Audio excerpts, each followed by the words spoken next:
Hi everyone, it's Mark and welcome to Marcus Field Diary. For this video po, tayo po ay nag-benchmarking kasama po ang ating federation po sa Socorro na tinatawag po nating Hinabangay Federation. So first stop po, dito po tayo sa Binahon Farm sa Bukidnon po para po sa kanilang plan for ecotourism po dun sa lugar nila sa Socorro.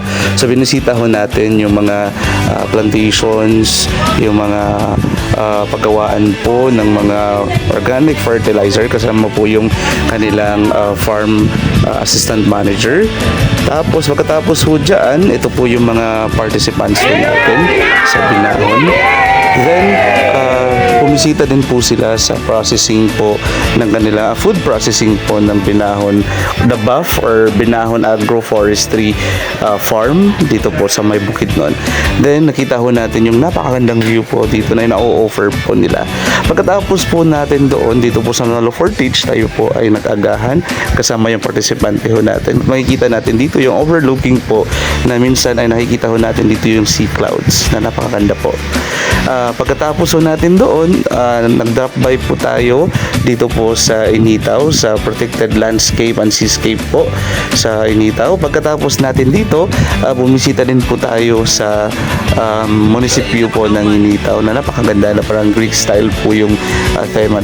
Tapos po bumisita tayo sa EcoWeb office. Federation of Socorro is in Yun nga po, andito na nga po tayo sa Zamboanga, Sibugay po, kila Kadudoy sa KGMC at saka binisita natin dito yung mga projects nila, yung COMFAS, yung coalition po ng fisher folks po mismo ng province na initiated po yan ni Kadudoy. Tapos bumisita ho tayo doon po sa kanilang oyster farm, nursery, tsaka yung lapu-lapu po nila, yung Grover Farm, ito po, pinapakita nila. Tapos po, binisita din ho natin yung man-made mangrove forest po na ginawa nila. Kasi isa po sa kanilang advokasya ay yung pong pag-protect po ng kanilang environment. Dito po sa Zamboanga, Sibugay, sa KGMC, ang dami po nilang mga best practices na ino-offer po at sinishare sa grupo natin. At ito yung aming tanghalian na kasama ko dito. Sinare dito ay galing lang po sa kanila. Product po ng KGMC po yun.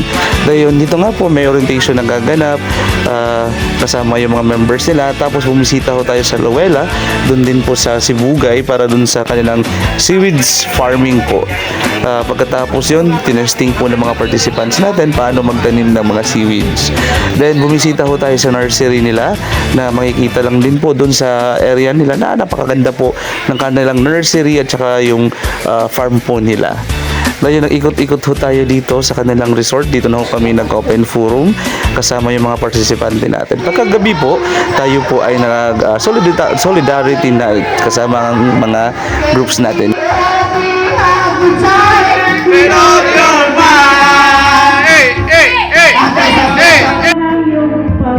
challenge without air.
At yun lang po, ingat po ang lahat. Bye-bye.